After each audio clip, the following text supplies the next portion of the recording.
guys? We are back with day 2 of learning how to trade stocks from TJR. Now, yesterday we did go live. I'm actually gonna be putting on my hoodie for now. It's hot as fuck here in Vegas. I recently moved here, but I do have the fan on, so should be fine. Today we're gonna be finishing the 5-hour video that TJR has on his channel. I don't know, I have it right here. Hey, shout out to Angry on Mondays. Chloe Decker. What's up, Chloe Decker? How you doing? Thank you for showing up. Hold on, let me pull up the chat on my phone. I'm also. Yep. How's it going, Chloe? Hope everything's well. Hope your, what is it today, Wednesday? Hope your Wednesday starting off to a good start. My boy. I'm doing good. I recently just moved to Vegas. Now, oh yeah, Dre. Now we're here trying to, try to learn something online. Try to learn how to make money online. It's really what we're here for. Alright, so wait, before we get into this, let's go ahead and promote one more time. My buddy. Yeah, that's eventually what I'm trying to do, try to make money from streaming, from YouTube. I have 2 YouTube channels that have 1,000 subscribers. While I'm here, I am going to be trying to daily upload starting on Friday on those 2 channels so that I could be able to be monetized on YouTube. But I know I'm able to get subscribers here on Kick, so hopefully I'm able to grow a little bit and get some subscribers. But I know one of the best ways to get paid by streaming on Kick is by becoming a partner. You can get paid hourly. But yeah, honestly, we gonna lock in on content this year. We got 5 months left in the year. That's enough time to pop off. I just gotta lock in.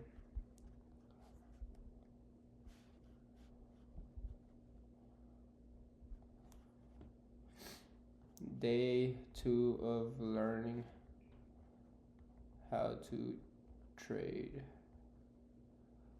Pull up. I appreciate it, Chloe. Do you stream full time or what do you do?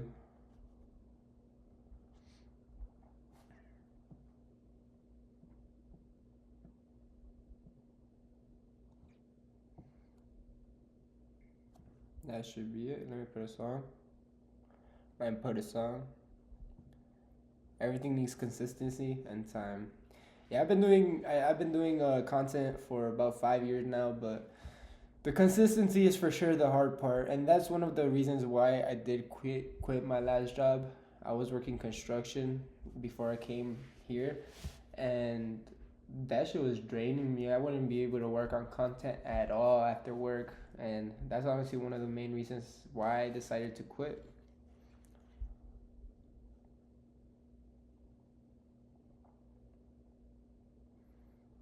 Alright.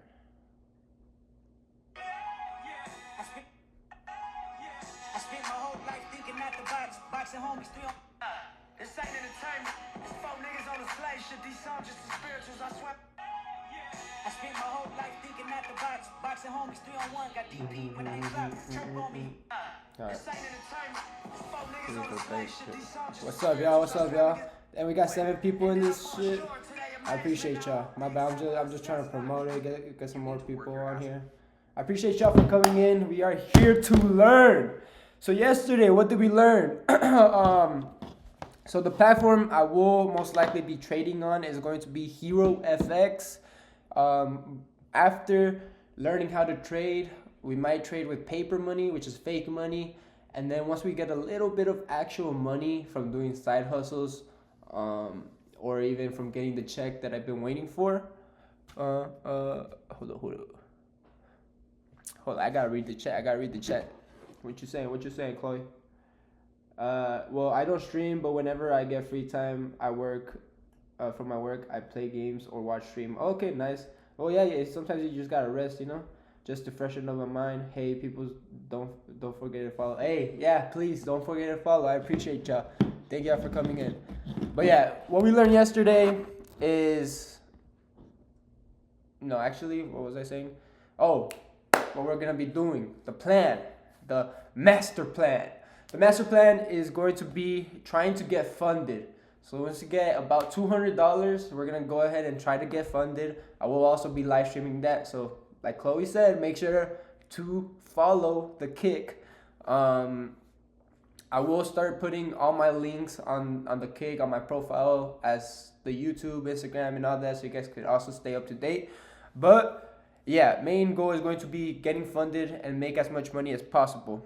But first, you got to learn the skill of trading with fake money. Got to learn the skill, because you can't just jump into it,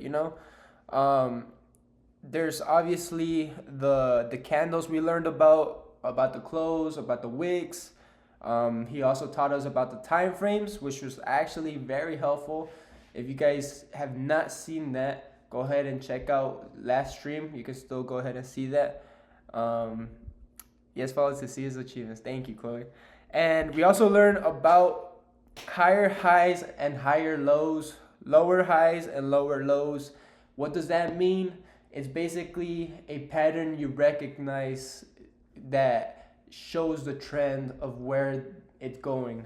So if you see higher highs and higher lows, it means it's gonna go up or it's going up. If you see lower lows or lower highs and lower lows, it's going down. Then he got into confluences, which is a reason to trade. We have only gone through a couple of confluences. We did stop on this one right here, which is inverse fair value gaps.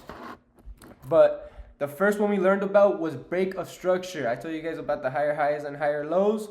Basically, once it goes from higher highs and higher lows to higher highs and lower lows, does that make sense? Once it stops being higher highs and higher lows, if it's either lower highs or lower lows, that's the break of structure. And the candle has to close under that. Obviously, I'm not the best at explaining this. I'm still learning, but I'm just trying to give you guys a little bit of what I learned yesterday. Liquidity is resting orders above highs and below lows. Imbalances is a fair value gap. Imbalance price action that needs to be balanced out via a retrace. I forgot he was talking a lot about dicks yesterday. He literally told me to write down, it's like a dick. Size don't matter. But the bottom wick of the first one and the third top wick is basically the imbalance, which then that's where you're, that's where I'm at, basically. I know it may not have been the best explanation, but let's just say fair value gap. Let's just go ahead and keep learning from the pro. Getting disrespected. So, as I mentioned before, a inverse fair value gap is a confirmation confluence. So, an inverse fair value gap, I know we're just jumping straight into this, but hey man, you guys wanted to learn how to trade. This is how you guys are gonna learn this shit. An inverse fair value gap is a fair value gap that gets disrespected within current order flow. Today's the 30th. Oh my God, it's almost August. Time is flying, bro. Feels like it was just June. It's already August, about to be. All right, let's go. July 30th. I like putting the dates. And then we are on IFVG,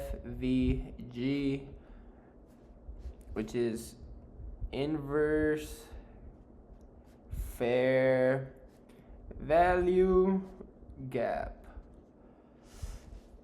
It's a that shows a change of trend. Oops, let me change this. Order flow is just trend. You guys don't have to worry about that. Inverse fair value gap is a fair value gap that gets just disrespected within the current trend that in turn shows this max level geek shit. Hey, max level geek shit that's gotta get you somewhere, no? Something's gotta get you somewhere. I agree though. Not everybody be taking notes like that. Not everybody be dialed into the videos actually trying to learn. I'm more dialed in trying to learn here than I was in school. I'm not gonna lie to you. But this shit better make me money, man. I'm not trying to be an employee anymore. Within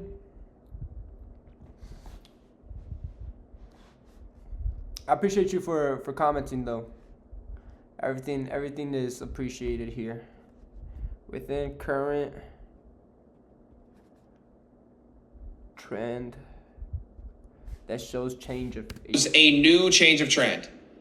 So let's say we're in a downtrend and you're going to start to see how we can start piecing these things together to identify, hey, when is a low or a high? How long you been trading or learning? Okay. So yeah, let me explain to you guys, I guess, my experience. I kind of talked about it in yesterday's stream, but I've been, I guess, investing on and off into stocks since 2020 when I graduated high school. Just like anybody entering the stock market, I was a scared sheep. I was following everybody else. So if I saw my money go down, I sold like a dumbass. I could have made a lot of money off of AMC, GME, and Bitcoin, Dogecoin, all that. While learning about investing, little did I know I was technically trading, but with Robinhood, you were only able to make 3 day trades. I was able to make 2 bands off of penny stocks, off of wheat stocks actually. And for a bit, I haven't been focusing or learning about trading or stocks. I've kind of just been fucking around with my money, which is stupid. I could have been ahead of the flock. But now, recently, I've been learning about it for about 2 weeks. And now, these past 2 days, I've actually been taking notes and actually started my journey and documenting my journey. Because my goal, like I said in the beginning of the stream, is to get a funded account. And obviously eventually just stack up some bread so I can get a live account, or even start investing long term into crypto and stocks, because we gotta get ahead, especially these next 5 years, which is gonna be crucial with the new technology and the new way the world's gonna move. Not gonna lie. Valid for a liquidity sweep. Let's say we're in a downtrend. To answer your question in quick, short term, 2 weeks, I would say 2 to 3 weeks. And we're retracing into a fair value gap, TJR and then we go lower, and you're like, holy shit, drawn liquidity. Game, bro. That fool. Psych. We keep going lower. We fill another fair value gap, and then we keep going lower, and then we keep going lower, and then we have another fair value gap. But then what's that? We end up disrespecting it.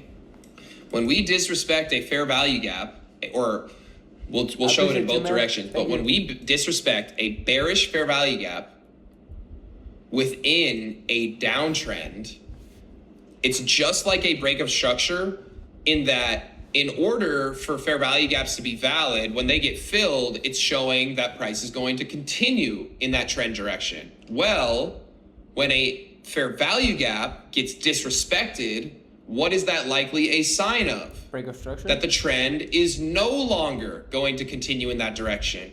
So we can treat an inverse fair value gap similar to a break of structure. Ooh, I was right. Similar to showing a change in trend. And you'll see here on this fake chart that I drew, we come down. Okay, so yeah, this is a fair value gap. So you find the first wick and the third wick, and then in between those candles is the fair value gap, and then you're hoping or expecting it to either come down, back down, or break of structure, like he said. We sweep out this low, and then how do we know that this low was an actual liquidity sweep?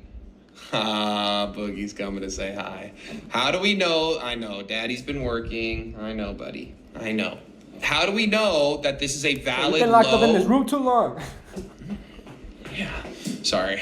How do we know that this is Right there. How do we know that this is a valid low that swept out these sell orders that actually filled buy orders? Well, with two different ways, or three different ways, really. But the two ways that we know now are either a break of structure. So how do we identify break of structure? Well, this high would have to get closed above. But sometimes we're lucky enough where there's fair value gaps, and these fair value gaps get disrespected before the high gets closed above, and it tells us even earlier that these trends are going to change direction. Start to piece this together. I don't want you guys to think that you're shadow money wizard gang. We love casting spells just yet, and you know how to do this. Don't get off this video. There's still a lot more to learn, but we're almost there. So within an uptrend, we're making higher highs and higher lows. We're retracing into a fair value gap, and we go higher. We retrace into a fair value gap, and then we go higher. And then we have a fair value gap right here. And then, this fair value gap gets disrespected. We close underneath it. There was a whole bunch of buy orders right here. How do we know that these buy orders got filled, or these sell orders, got transacted with these buy orders? Because we see a fair value gap get disrespected, and then boom, the trend changes. So let's show this on the chart now. And again, an inverse fair value gap is literally just a fair value gap that gets disrespected. And again, just like with all of our other confluences, this happens on what? Every single time frame. There's inverse fair value gaps on the weekly time frame, monthly time frame, daily time frame, 4-hour time frame, 1-hour time frame, 5-minute time frame, every single time frame. That's the awesome thing about the way that I trade. This is a good example here. Okay, so let's look at this. Price is in a downtrend. We're not going to put all the pieces together just yet. I just want to show you guys this. Price is in a downtrend. What do we have right here? Fair value gap. A bearish fair value gap. It gets disrespected by price closing above it. We actually also get a break of structure because this was the most recent high in the downtrend. So we not only get a break of structure to the upside, but we also get a bearish inverse for or a bullish inverse for value gap. Closure above it. Price ends up moving higher. Okay. Let me show another example. Let me try to find a bearish example. This is a good example. No, there's a break of structure before it. I want to find a good example of when there isn't a break of structure before it. This is a good example of there not being a break of structure before it. So this is when that an inverse for value gap would come in handy. Where's the most recent high in this downtrend? It's right here, or at least until this high gets made. But look, instead of us having to wait and potentially enter on this candle closure above this high or above this high, we can look to enter on this candlestick closure. Why? Because there's an inverse fair value gap right here. There's a bearish fair value gap that doesn't get respected. This candlestick closed above the fair value gap. It got disrespected. I need to go back. Structure to the upside, and how are liquidity sweeps confirmed? Well, when we push underneath a low and then we break structure to the upside, it's like, well, yeah, orders were filled. We just broke structure. We just changed the fucking trend. How else would that happen with orders being so examples of when price moved underneath a low down a liquidity sweep on every single time frame where price moves above a high? 5 examples of when. Why did it go to liquidity, bro? I was just here. Holy shit, I was so confused. So let's look at this. About time frame, 4-hour time frame, single time frame. Okay. There's inverse for value gaps on the weekly time frame, monthly time frame, daily time frame, 4-hour time frame, 1-hour time frame, 5-minute time frame, every single time frame. That's the awesome thing about the way that I trade. This is a good example here. Okay, so let's look at this. Price is in a downtrend. We're not going to put all the pieces together just yet. I just want to show you guys this. Price is in a downtrend. What do we have right here? Oh, yeah, we got closing above it. We actually also get a break of structure because this was the most recent high in the downtrend. So we not only get a break of structure to the upside, but we also get a bearish inverse for or a bullish inverse for value gap. Closure above it. Price ends up moving higher. Okay. Let me show another example. Let me try to find a bearish example. This is a good example. No, there's a break of structure before it. I want to find a good example of when there isn't a break of structure before it. So quick. This is a good example of like there not being a break of structure before it. So this is when that an inverse for value gap would come in handy. Where's the most recent high in this downtrend? It's right here, or at least until this high gets made. But look, instead of us having to wait and potentially enter on this candle closure above this high or above this high, we can look to enter on this candlestick closure. Why? Because there's an inverse fair value gap right here. There's a bearish fair value gap that doesn't get respected. This candlestick closed above the fair value gap, it got disrespected. So if it was a fair value gap, This candlestick closed it would have gone back down. above the fair value This gap. shit went fucking up. Got and then disrespected. fucking crashed again. Look. So imagine you're buying right here. You go right here, and you don't sell. But at that point, you lose your money, bro. Fuck. But again, same thing applies. There's millions of inverse fair value gaps that happen across every single time frame, but not every single one of them is going to cause a reversal. Not every single break of structure is going to cause a reversal. Every single one of these confluences cannot be used on their own. They have to be with context. Okay? They have to be used with context. And without context, they are fucking nothing. Okay? So now let me try and find another example. Again, these are on every single time frame, so let me go to like the hourly. This is a good example right here. This actually puts everything together. Look at this. Sweep of liquidity, a sweep of a high, followed by what? A bullish fair value gap that gets disrespected. Price ends up going down. Good example here, respected. So it's from here to here. So if it comes back down, it's supposed to go back up right here. But I guess it's respected, so it goes down. Oh. Price ends up going down. Good example here.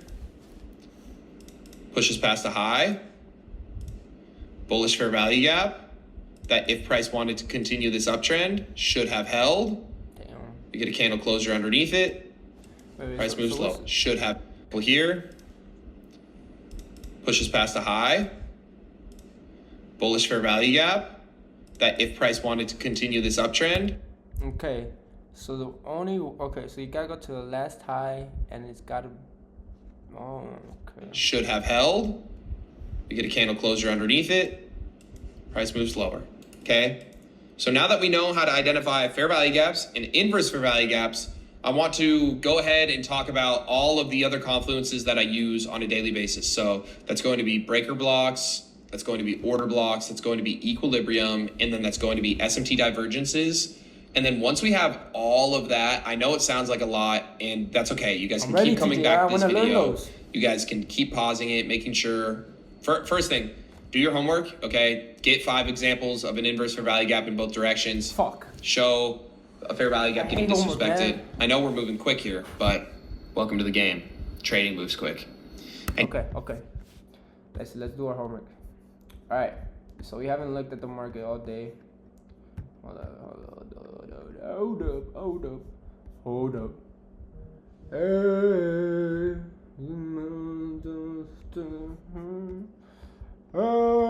All right. So what are we looking for? Inverse fair value gap. Fucking TJR, bro. He makes it seem so easy, does he not?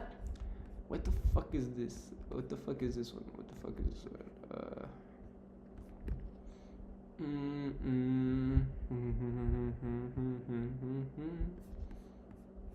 Bro, I deadass feel like, is it gonna be, let me see. Tell me if it's better. Like this, black or white? Black or white? Black or white? Let me know in the comments. How does it look better?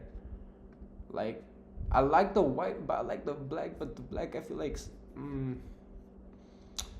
What about the grid lines? White. Wait, what the fuck? Oh shit.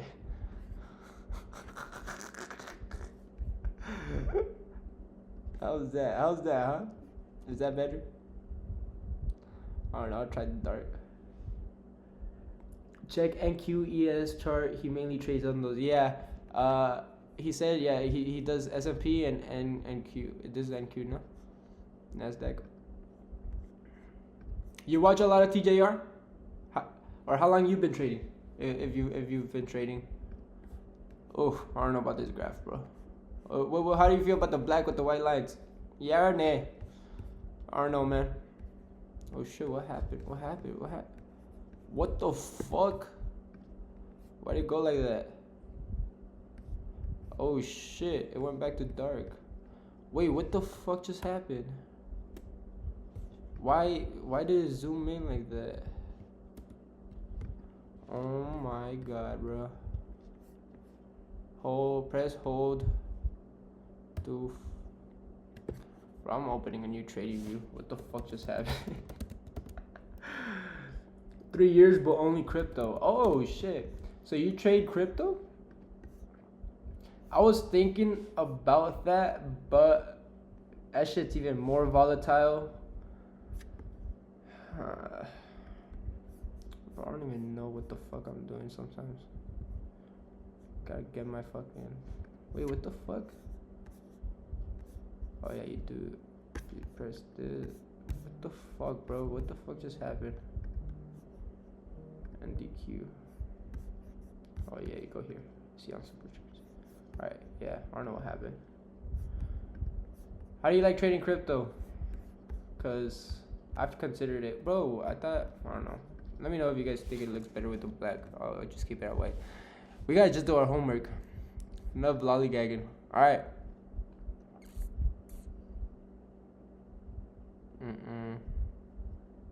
What time frame? We're on the hour? Okay.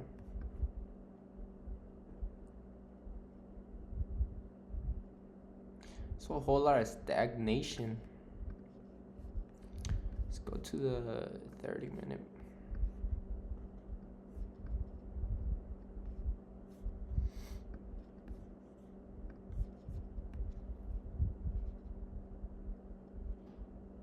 Okay.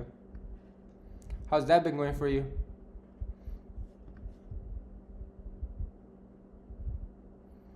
Let me know if you guys see an inverse fair value gap. Because he makes it seem so simple, man.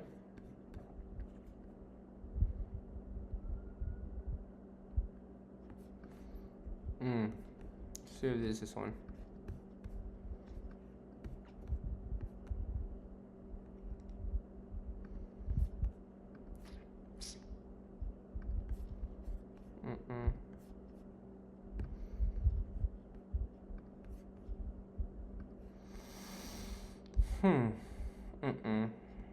It's not it. I'm for sure gonna have to learn again, bro. This shit, bro, how the fuck? Alright. Let's lock in, bro. Let's lock in. We can't give up.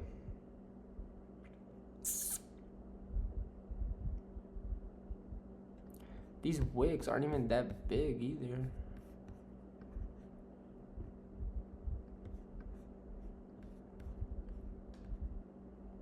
Huh.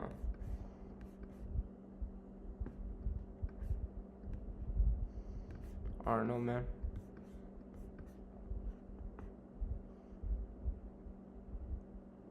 Okay, so this might be one right here, I would say.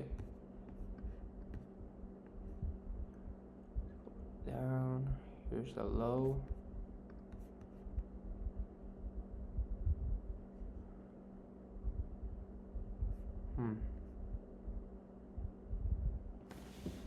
Let's use our notes.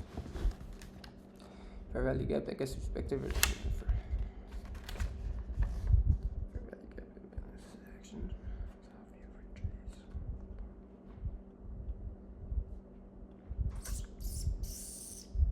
Okay, I get it now. So let's say this. Okay, I might not get it now, but where's the?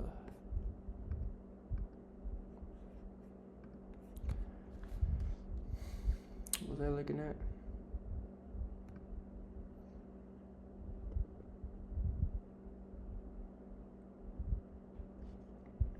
Alright, I don't know. I hope this would be one. Bottom of this one, top of this one, that's a fair value gap. Breaks through here and then starts going up. I think that's one. I think we're cooking. That should be an inverse fair value gap right here. Fuck, man. Oh my god. So right here is the first, third, and then technically it's supposed to go up and then back down. But since it's an inverse fair value gap, then it breaks the structure right here, closes out above it. That's when it trends up. Okay, I think I might have it. Let's try to cook again. So let's say, nope.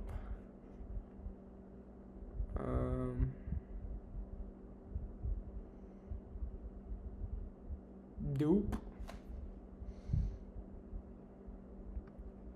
Here's another one. I don't know.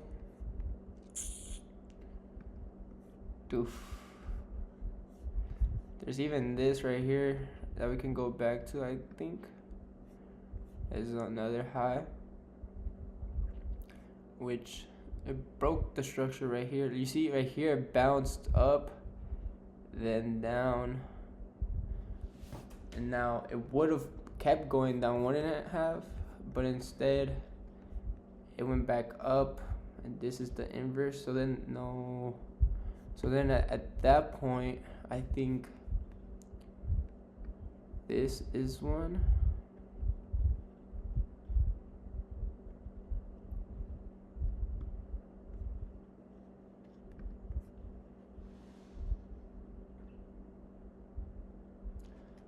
Right now I'm trying to figure out an inverse fair value gap. I'm doing the homework from TJR. So far, this is the only one that I feel I've gotten right. I've only learned fair value gap, inverse fair value gap, breaker structure, liquidity. Yeah, that's basically it. I still need to learn about SMT, OB, BB, and EV or EQ. I think this was the only one I've gotten so far, which I don't got TJR over here telling me if I'm right or wrong, so fuck. I could be wrong.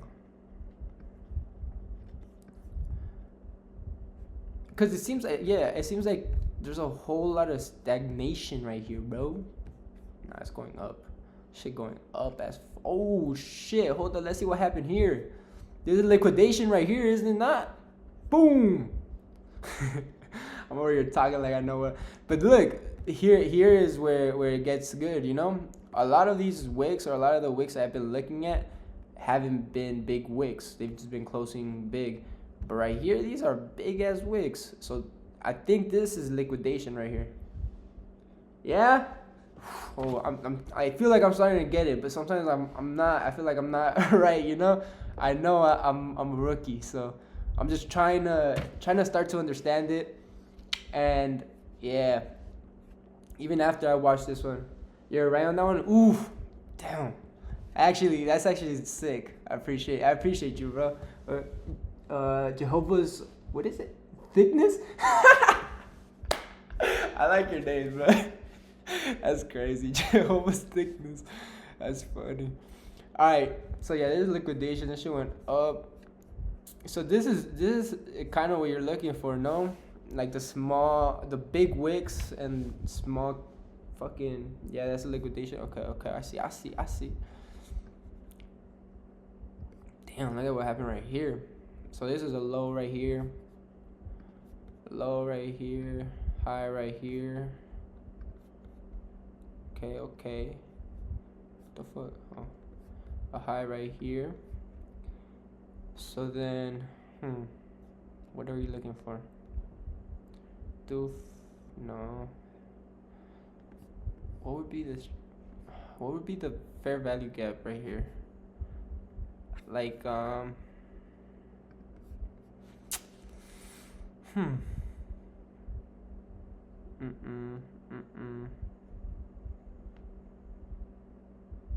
It's another low right here.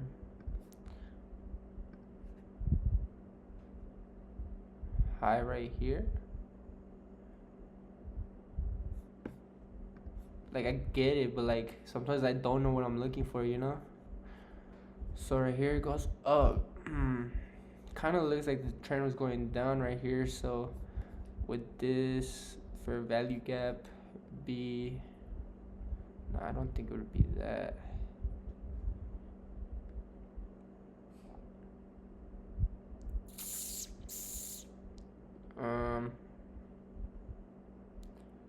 Damn.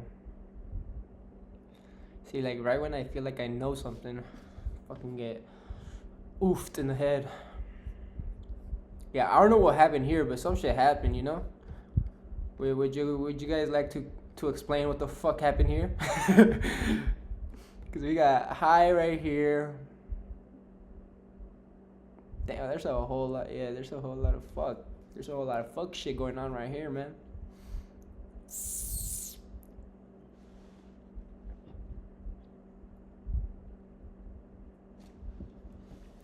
Hold up. You should hit me up on X at Jehovah's Thickness. I'd love to stream together, run some trades or a little series.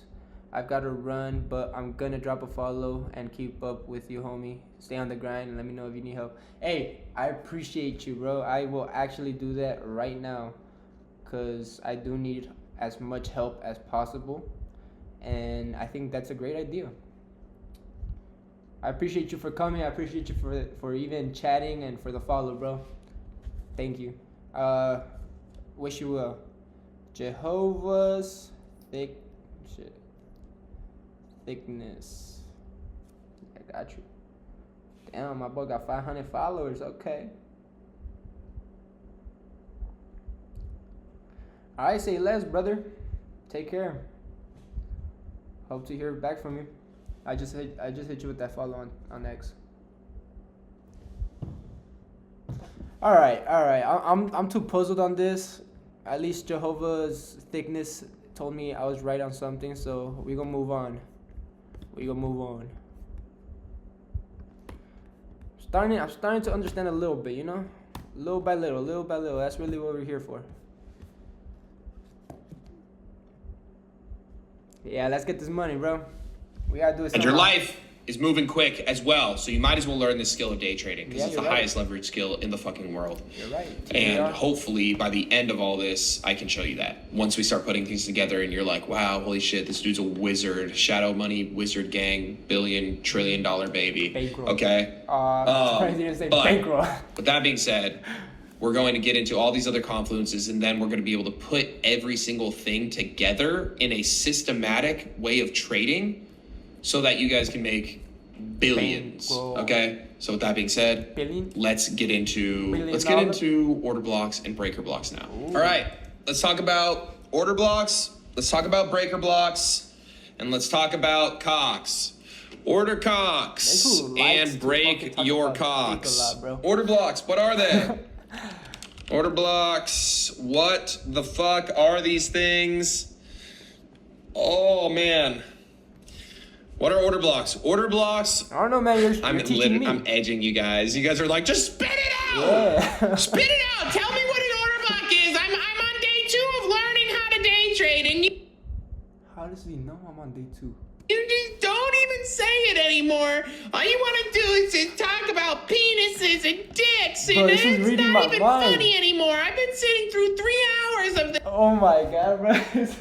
Oh, you wanna go? Hold on. You wanna go?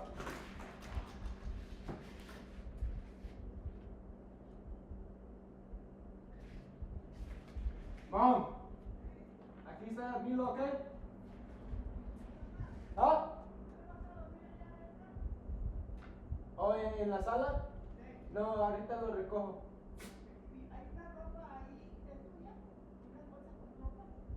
¿Dónde? No, lo mandó también su mamá. Ajá.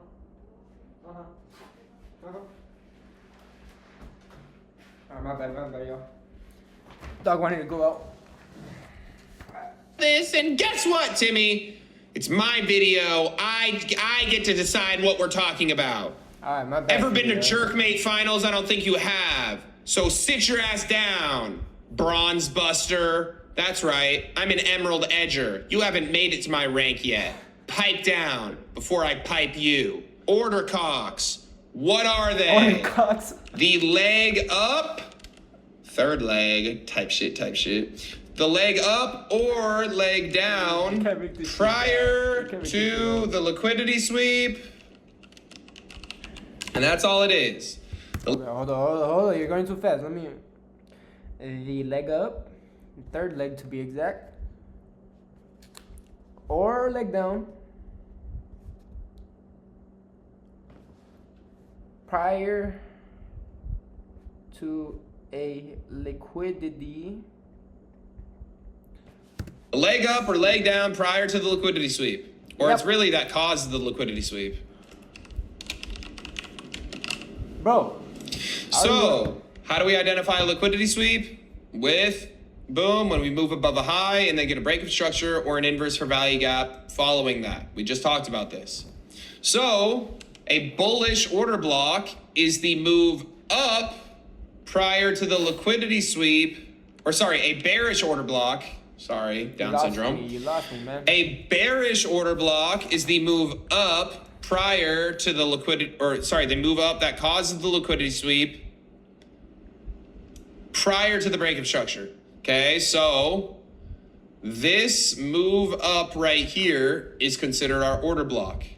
Why is it considered an order block? Well, let's just think back to liquidity sweeps. We know there's a whole bunch of buy orders that are above these highs, right? So when price moves up to fill these buy orders, what is happening on this move up? A whole bunch of sell orders are given the ability to be filled.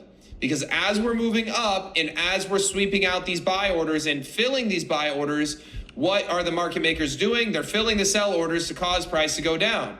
So what do we know about this price range? From the start of the move up to the top of the move up, there is a whole bunch of potential and there's a whole bunch of probability to be able to fill sell orders. So if price comes back into this price range where there was a lot of probability and a lot of potential for price to be able to fill sell orders, and we see a move down following that, showing that sell orders have been filled, what is likely going to happen? Price is likely going to move down off of that.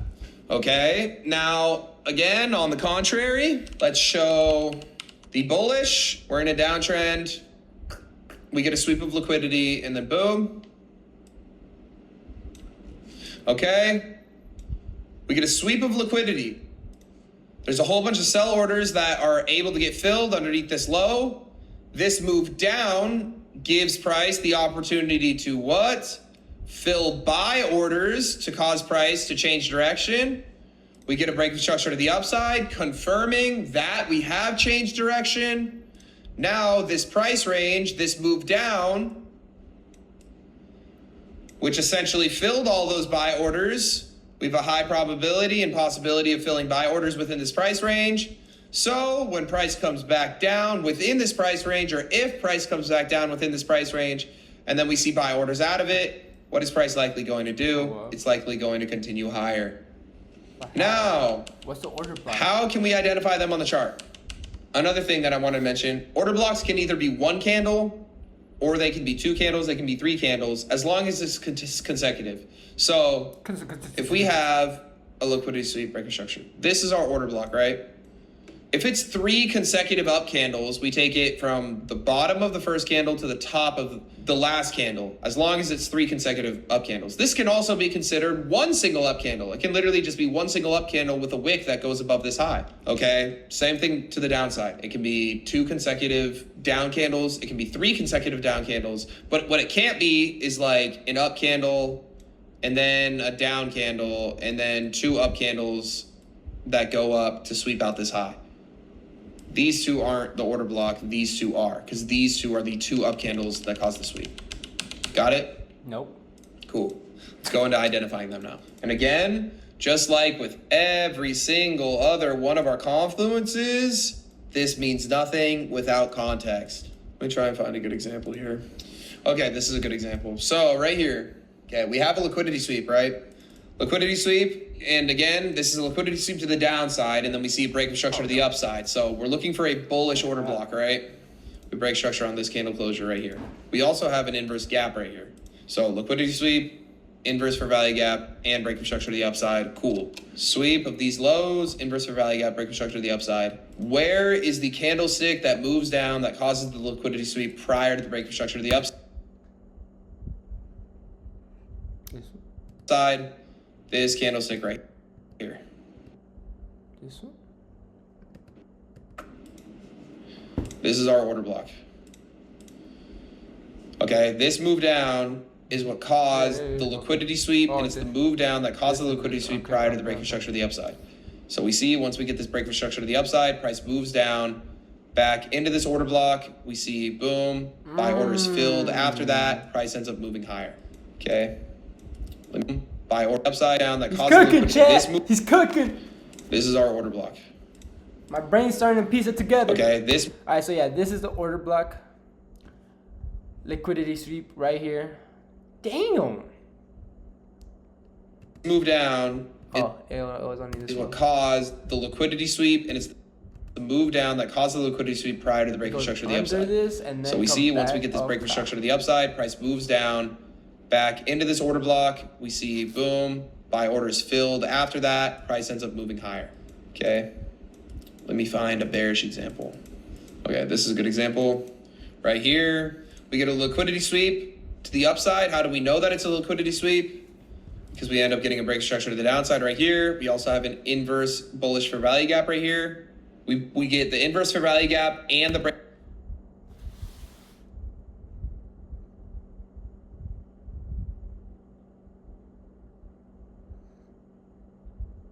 So it's this one, skip this one, skip this one, and then this one. What about this? Break of structure at the same time with this candlestick closure. Okay, we have 1, 2, 3, 4, 5 up candles. This move up is what caused the liquidity sweep, so we encapsulate all of those candles. This is our order block. From this to this. It's the price range where those sell orders were able to get filled. Hey, Boogie, you came back for more pets? Okay, so price moved up. It swept out these highs. 1, 2, 3, 4, 5 consecutive up candles prior to the break of structure to the downside. This is our order block. We mark it out. Price comes up, fills in this order block. We see a down candle, and then boom, price ends up going down a lot. Again, these mean and are nothing without context, so don't just start marking out order blocks and taking trades off of them, okay? It needs to be systematic, it needs to be strategic, and it needs to be within the right time at the right place, okay? And if we do that incorrectly, then we're fucked, okay? But this is a good example of order blocks, okay? I want you guys to find 5 examples of bullish order blocks. I want you guys to find 5 examples of bearish order blocks and then come back to me. Brother, I only found one inverse fair value gap. You really think I can do that? All right, yes we can. All right, so we're looking right here. We're looking right here. Let me see all this right here. What would the...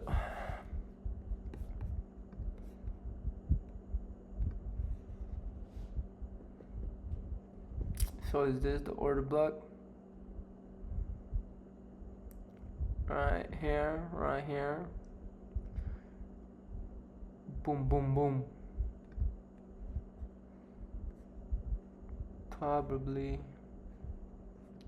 The fuck? I didn't mean to do that. Fuck. What the fuck is going on, man? So we got here to here. I don't think I'm doing this right, but we will see. So, no, I don't think so. Because it comes back into here and then goes back up. So I don't think it's this. But what about this one? This might be one. What y'all think? Goes up here. Then oof. But how can you tell again? Oh, before liquidity sweep? Oh no, I don't think it's this because there's no liquidity sweep. Alright, let's actually go back to the liquidity sweep we saw earlier. This one right here. So the order block would have been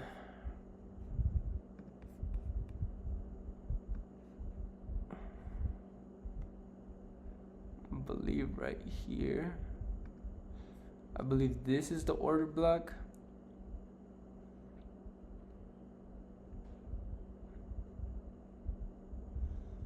I think I'm wrong. What if it's shit hard, man? It's hard.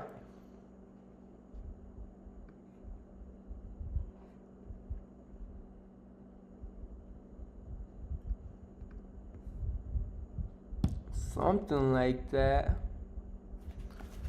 The leg up or down prior to the liquidity sweep. This is the leg down prior to the liquidity sweep.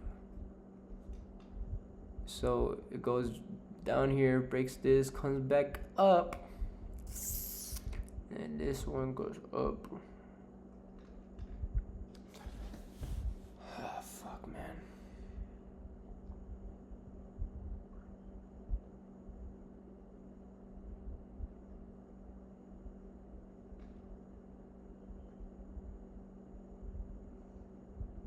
I don't know if I'm right, bro. That's the thing. There's no way to know if I'm right.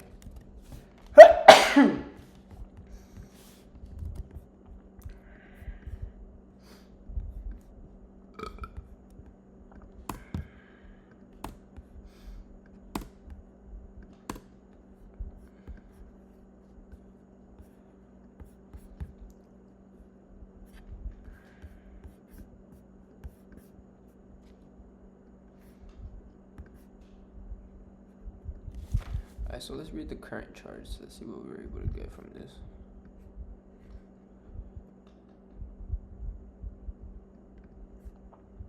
So got this to this. You see the highs and lows. Low. High. Shit.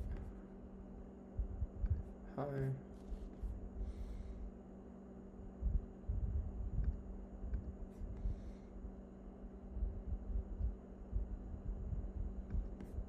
Low.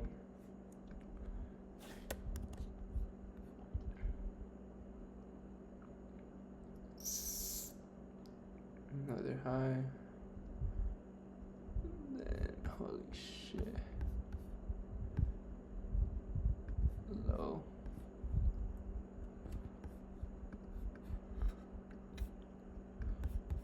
High. Low. High. Okay, shit. Okay. What can we see here? I don't fucking know. Inverse fair value gap, or is there a fair value gap anywhere? Maybe right here, no?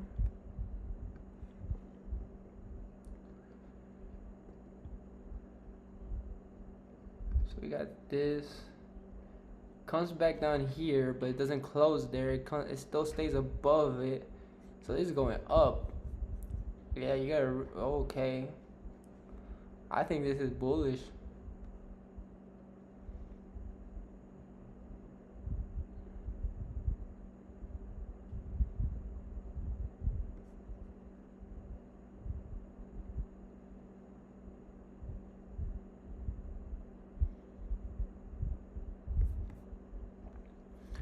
Would this be another fair value gap? This and this. So then now comes back down here. It's gonna bounce up. Okay, okay. I feel like I'm onto something, or maybe on something.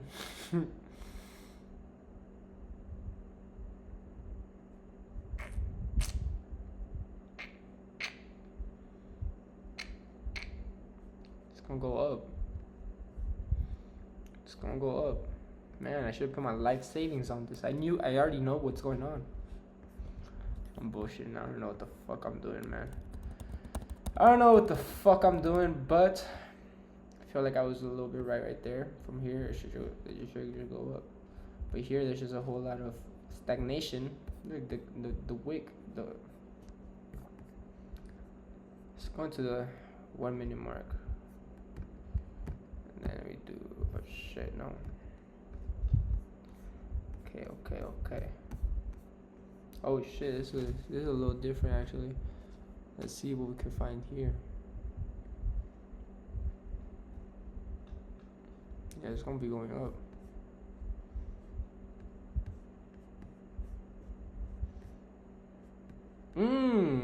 Look at this. Doof.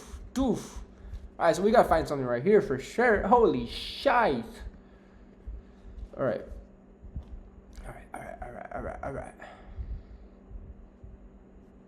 Liquidity right here. So I think this.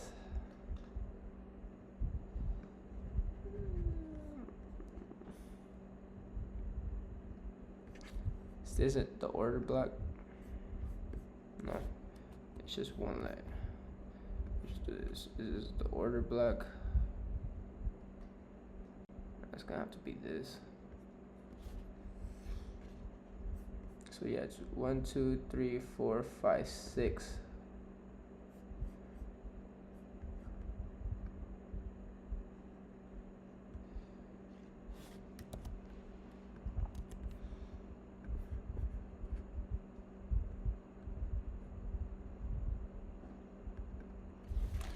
Alright, so you see this, and then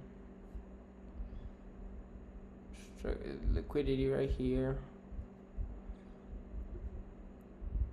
Then yeah, it just keeps going like how he said until right here where we break above it. But since it went here twice, yeah, it should be okay.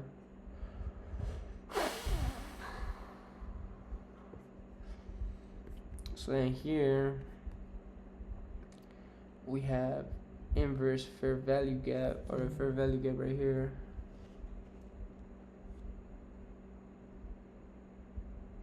Ooh, the homie just hit me up. Jehovah's thickness. Alright, so we got this fair value gap right here. Goes up, breaks to the uptrend, but then it comes back down. Here's one high. Then here's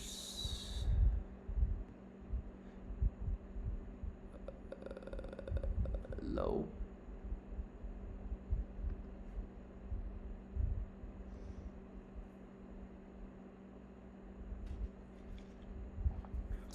So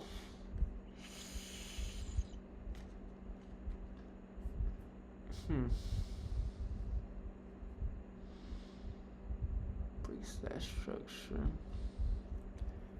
which does the right thing, but then at that point, what do? This is the new fair value gap, no? After this, it goes here, comes back down, and then breaks the structure, so that's inverse. But then, oh dude, I don't even know if I'm doing this shit right. There's this right here, which may seem small, but if we zoom, oh fuck. If we zoom in, if it was going to go down, it would have gone back down right here. Even right here, it would have gone down. Because this is a positive fair value, you're right. So it goes up, down.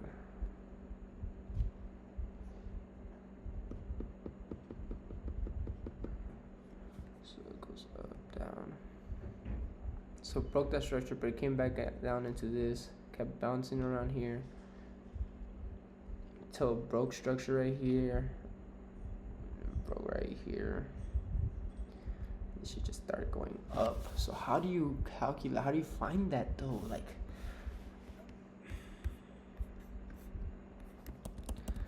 I don't know. I feel like I'm onto something, but at the same time, it's like fuck. Feels like I'm getting nowhere too. All right, let's read the current market then. So we got this right here. Order, nah, it's not order block, but just uptrend. So then a fair value gap would be right here. It hasn't closed outside of it. No, I didn't mean to do that. Okay. So yeah, this right here.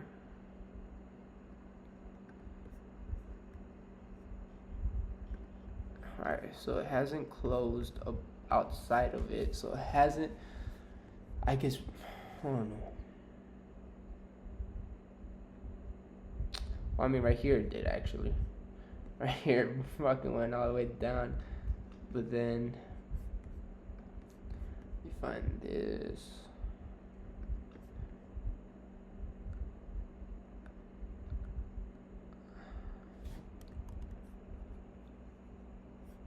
This is a low.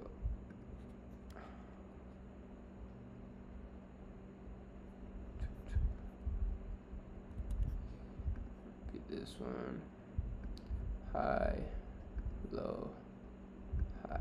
So it goes high, yeah, that's high, lower high, higher low, wait, low, high, higher low, higher high. It would be higher high if it was going up, but no, it's lower high, then lower, then this.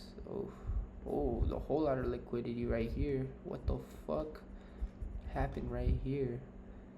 Yeah, at that point, oh, what the fuck did I just see? If you look, I did something right. I did something right, bro. I had to do something right, cause yeah, it didn't close outside of this. Came out here, didn't give us a trend. We got high. We got, hold up. High, and then low, damn,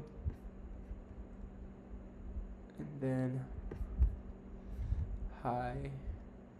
Yeah, so don't give us no pattern. It goes high, low, lower high, lower low. Oh, so yeah, then that shows us it's going down. Higher, higher. Okay. I'm starting to get this a little bit. You see? And then it broke through here. Would have sold right here. Now the buys are coming. A whole lot of liquidity right here. Look at these thick ass candles. These motherfuckers are closing out. Oh. Is it gonna go lower? I don't even have money in here and I'm already like locked in, bro. That's how you know this is real dedication. Like, a lot of people wouldn't even do it just because they don't wanna. Okay, I just want to see if I'm right. Hold on, let me mark that low again. I want to see if I'm right. Is it gonna go lower than this? I think it might. Oh shit, it might. It is. No, it's gonna go lower. It's not going up. Look at this. Yeah, I knew it. Fuck, I might be onto something, guys.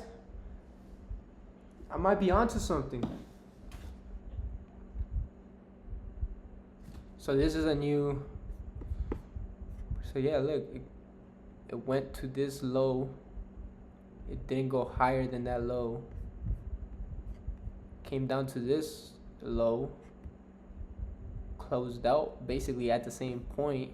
Now it's going up. Oh shit, liquidity right here. We got liquidity right here, or not.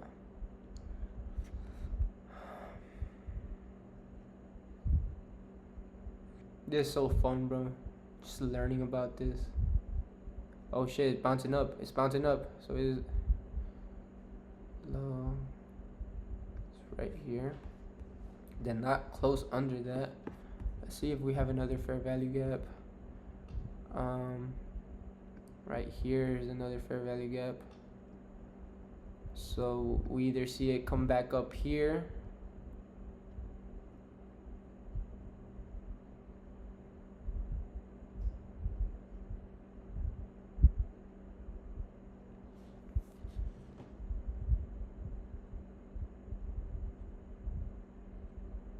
it's gonna go back up there, 100%.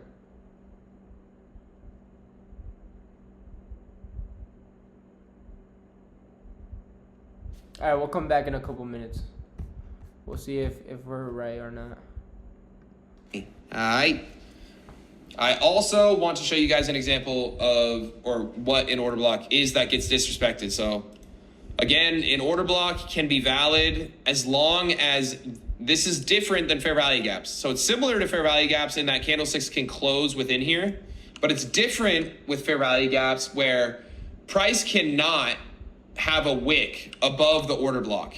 So, I mean, obviously, if a candlestick closes above the order block, not only is that a break of structure back to the upside, but it's disrespecting the order block, obviously.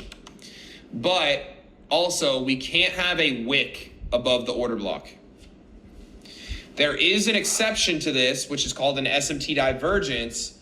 But in that case, we are not taking the trade off of an order block. We're taking a trade off the SMT divergence. And that's a whole different story. And we will get into that story later after order blocks, breaker blocks, and equilibrium. Okay, so go ahead and find 5 examples of order blocks on your chart for me. Okay, pause this video, go find 5 examples of order blocks. Okay, so once you guys have done that, we're going to go ahead and talk about breaker blocks, which are essentially the same thing as an order block, except just a little bit different. So breaker cocks, break your cock, whatever. Breaker blocks are the move up or down, again, prior to the break of structure to the up/downside in trend shift. Okay, so breaker blocks are the move up or move down prior to the break of structure to the up/downside in trend shift. So it's literally the same definition as an order block, except it's the opposite, I guess, if that makes sense. Not really, but look, stay with me now. In an uptrend, okay, let's say we have an uptrend right here, right? An order block, a bearish order block, right, is the move up that causes the liquidity sweep, that causes the orders to be filled. Now, the opposite is a breaker block. A bearish breaker block is the move down.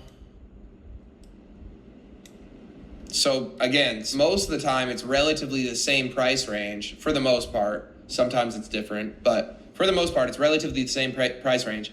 But it's the move down that, and the reasoning behind this is it's a failed retrace.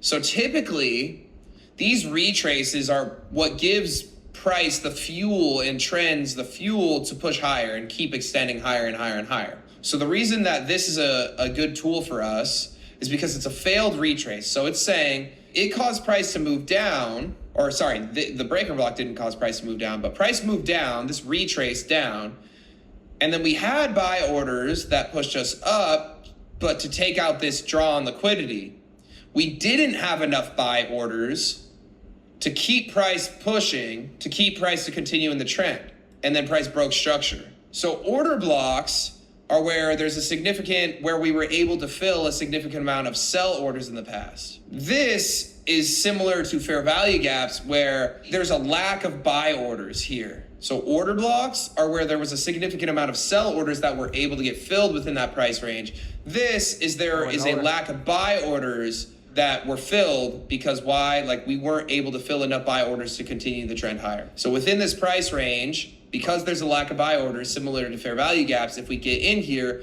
and we fill sell orders, price is going to move down. Again, with the right context and confluences. Now, same thing to the upside. Okay, so if we're in a downtrend, that was horrible. If we're in a downtrend, this order block right here, right? This move down, it gave us the ability to fill a significant amount of buy orders, right? So this price range is where we were able to fill a significant amount of buy orders. The opposite is this breaker block, this move up, this retrace that failed to fill the amount of sell orders required for us to get a full extension and continue this downtrend. So what is there within here? A lack of sell orders. So if price comes back and retraces within this confluence and gives us buy orders out of it, and how do we see buy orders? Just by a candle up. By the way, I don't think I mentioned that. We are likely going to see price continue up. But now let's show an example of this on the chart. This. Okay, so look right here. Okay, we get a break of structure to the downside, right? We don't have to go through all the steps, but we get a break of structure to the downside. Let's practice both order blocks and breaker blocks. So where's our order block? Our order block, these two up candles, right? The up candles that cause the liquidity sweep. Where's our breaker block? The down candle, the retrace prior, or the down candles, because it can be multiple, prior to price breaking structure and prior to the liquidity sweep. So in this case, price doesn't hit the order block, but what does it fill? It fills the breaker block. And then following that, price ends up moving down. Okay, we actually just formed, or after these 11 minutes go by, we'll actually form a good example of this again on both of these. So look, we get a break of structure to the upside. We already broke structure to the upside. We haven't officially confirmed this yet. Once this candle closes bullish, then it'll show that we're respecting these. But we have the candles down that cause the liquidity sweep. This is what? Our order block. And then we have the up candle prior to the liquidity sweep and prior to the break of structure. That is our breaker block. Okay, let's show another example of both of these.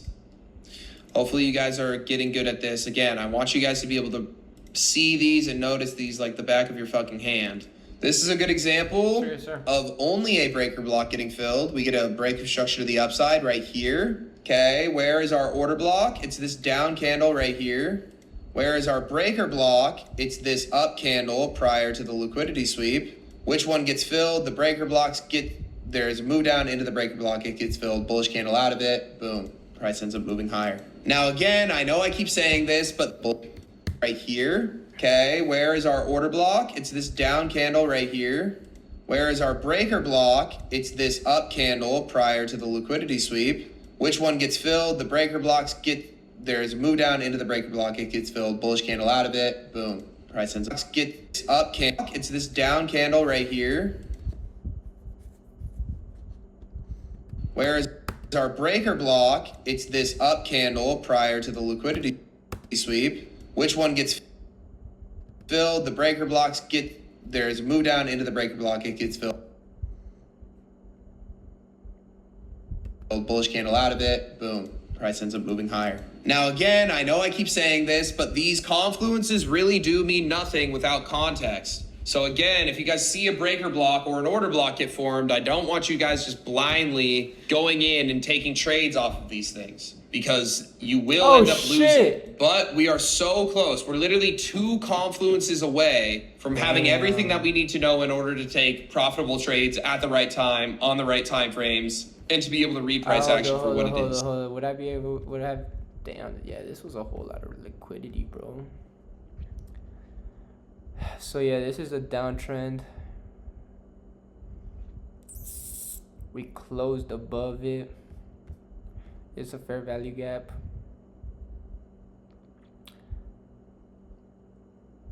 Closed above it, and boom.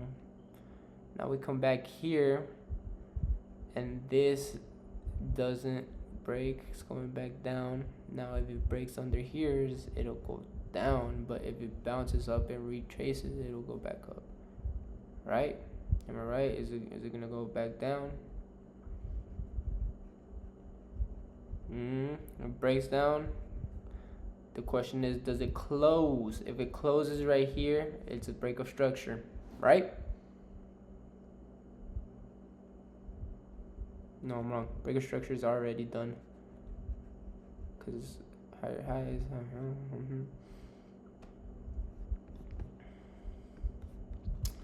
This is the new fair value gap. Right here, fair value gap. So there's this fair value gap, which it looks like it's still in it, still getting respected. This fair value gap is possible.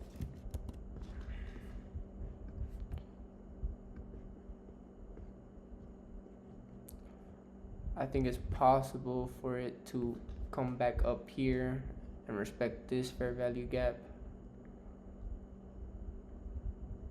But realistically, I do think it's gonna come back down here, because look, it did not respect this fair value gap right here. Still closing inside this fair value gap. Ooh, it looks like they close. Oh, it's going down, downtrend right here. See, at this point, I would buy a sell. Then, oh no, I don't think it's retracing in. If it, what happened? Fuck, man. All right, let's just let it play out.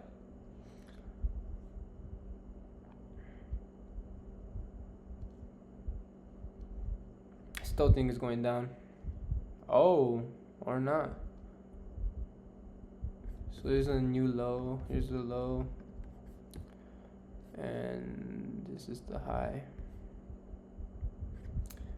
Now we got a higher high.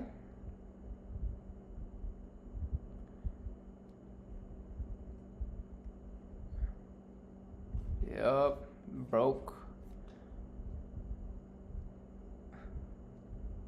Damn, I would have lost right here. I would have lost money for sure. Damn, now it's into this fair value gap. It's back up to this fair value gap. Does it break structure?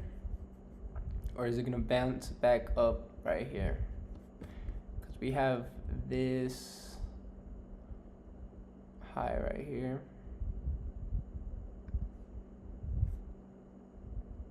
And this high. Well, this is the higher high. Fuck, didn't mean to do that. Huh. Alright, so it looks like this is the fair value gap. That's either gonna get respected or disrespected again.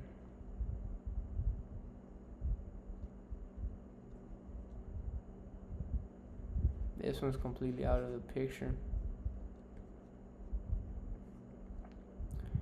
Oh, now it's out of here, bro. It's going up. Yep.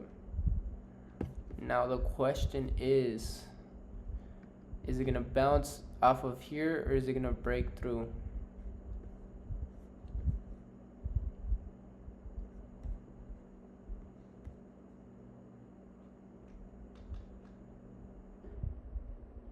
Hey, I think it's gonna break through.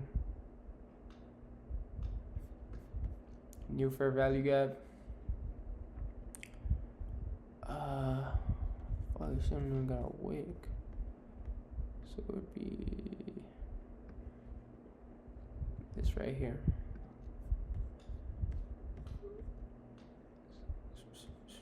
Oh, it's gonna break that high.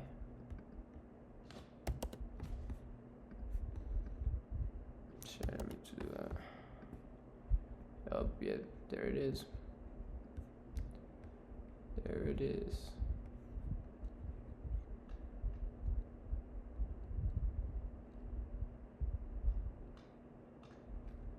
Wow, we just saw that in real life. I feel like I did a pretty decent job right here. Wasn't the best, obviously, but I feel like we did something. Okay, we are so fucking close. We are almost there, all right? So fucking close. Let's do our homework of marking out 5 order blocks in each direction, and let's do our homework of marking out 5 breaker blocks in each direction. And now let's get into equilibrium, which is another one of our continuation comp.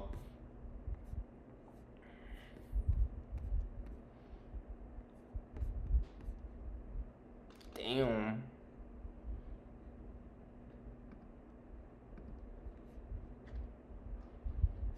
That's crazy. If we would have bought right here. Damn. Okay, so I think breaker block.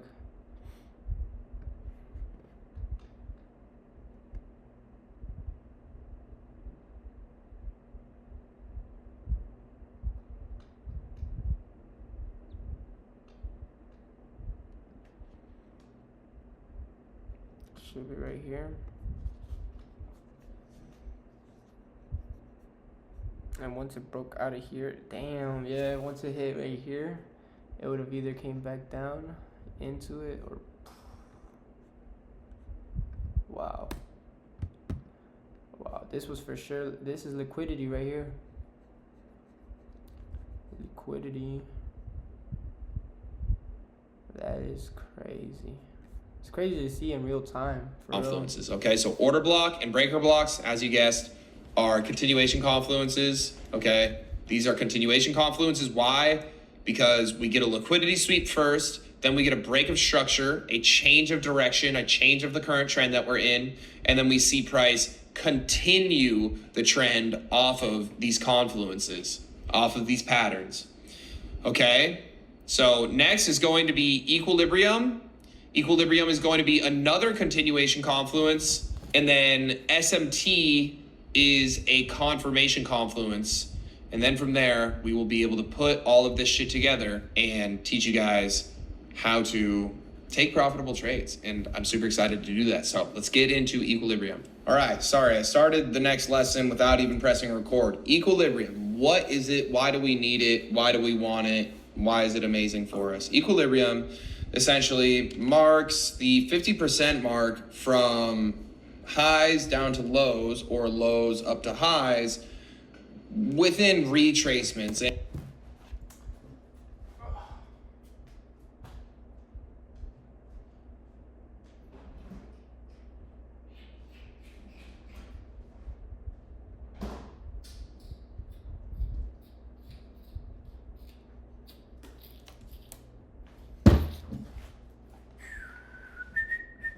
And listen, I could explain the complete brainiac, really awesome, really long and thought out explanation for why equilibrium is beneficial.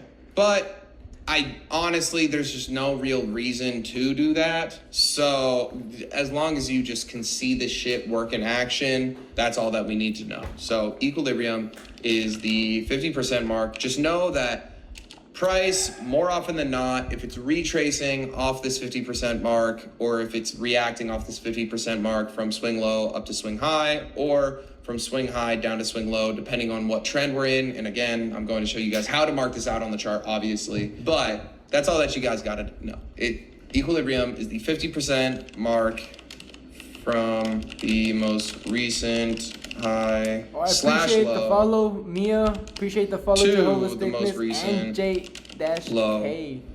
Again, and that's depending on what trend we're in. So three let's draw this followers out. today. Again, this is a Appreciate continuation confluence. So if we're in an uptrend, how do we mark out equilibrium? First of all, what tool do we use to mark out equilibrium with? This is one of the first times that we're actually going to be using one of these tools.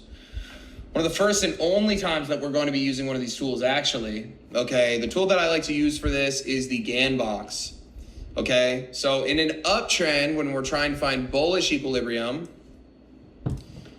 we use the GAN box, and I'll go ahead, you guys can go ahead and copy my settings here.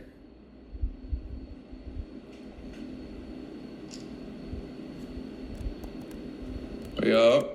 Get those settings nice and good, buddy. Okay, so when we're drawing equilibrium, bullish equilibrium, so let's say we're in an uptrend or we're trying to find a continuation confluence to the upside. Let's say there's no fair value gaps, there's no order blocks, there's no breaker blocks. Last resort, equilibrium. Cool. We draw it from the low, the most recent low, up to the most recent high. And if price comes down underneath this 50% mark, because this pretty much measures the extension and gives us the 50% mark of the extension, showing us where discounted price is and where premium price is, more often than not, or it's just known that if price moves into a discount, let's just think about this. If your favorite Cheeto Puff, or I know some of you fucking idiots are gonna be like, I don't like Cheeto Puffs. Like, okay, fine. What does everybody like? Everybody needs water. Let's just do fucking water. Well, no, because there's cheaper water. God fucking damn it. Everybody likes ice cream. And if I hear somebody talking about I don't like ice cream in the comments, fuck you, okay? This is the example that I'm using. Imagine you like ice cream. And imagine your favorite ice cream that you buy is worth $23,167, okay? We're using NASDAQ's prices here. Let's say that's what your favorite ice cream is worth most of the time, and you buy it all the time, right? But then, boom, your favorite ice cream is now on sale for $22,857. Are you gonna buy it? Duh, cause you're fat as fuck. You're gonna buy that shit right there. It's the same thing with the markets. If we're in an uptrend and when we get retraces into discounted prices, so that all this does is it helps us measure from the start of an extension to the top of an extension to measure out where do we start getting discounted prices within this uptrend. Underneath this 50% mark. The 50% mark is equilibrium because it's in between a premium and a discount, okay? This line is showing the premium and the discount, okay? So if we push into a discounted price range and market makers fill buy orders because that's optimal, right? It's a cheap price, what's going to happen? Price is probably going to move higher. That's all it is. It's all it is. Probably one of the easiest confluences to learn. People still somehow find a way to fuck it up. And I'm going to show you ways that people fuck it up. In a downtrend, we take it from the high down to the low. So that actually won't hit equilibrium. Let me redraw this. Okay, equilibrium, we take it from the most recent high down to the most recent low. And now, when we're looking for sells, right, we want price to be at a premium. And we want to sell it at a discount, right? So when price pushes up into a premium, and we say, I ain't paying for that fucking ice cream. And I know damn well nobody else is paying for that fucking ice cream. I'm gonna short this bitch. The market makers, they say, fuck that shit. We're tanking it. Boom, they enter into sell positions at a discounted price. We see that, price is likely going to move down. Now, how do you not mark out equilibrium? I know it sounds stupid because I just explained it to you, but retards will do some shit like this. Take it from this random ass high down to this random ass low. Is this the most recent high that was made? No. Is this the most recent low that was made? No. What else will retards do? Well, we're in a downtrend and they'll say, okay, well, you take it from the most recent high and low that was made. Well, this was a high that was made and this was the low that was made. But why isn't it getting hit? Well, idiot, you draw it from this high down to this low. Okay, not from this high back in time down to this low. Once we make a new low right here, then we can take it from this high down to this low. How do we identify highs and lows within the market? With a move up and then a move down. How do we identify a low within the market? A move down, then a move up. Okay? Pretty simple. Let's go on to the chart and let's look at this shit. Let's literally look at the most recent thing that we saw. Breaking structure to the upside. What are we now in? Uptrend, motion. Let's look for a continuation confluence. Oh my God, would you look at that? It hit equilibrium. I'm gonna jack off and then not all over the screen and it's oh so sticky. TJR, please wipe it off of me and then do it again. Oh, it's in my eyes. I can't see. Please leave your can box on. I wanna see it. Most recent low. What's a low? Move down, then a move up.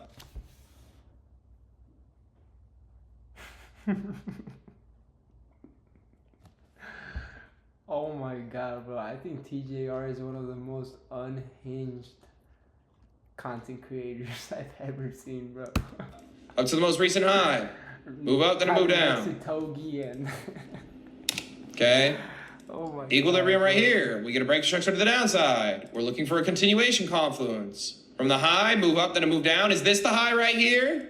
Is this the high? Yes, TJR, it is the high. Good boy, Timmy. Psych, you're an idiot. No, it's not the high. Move up, then a move down. Come on. Wow, I almost called you the F slur.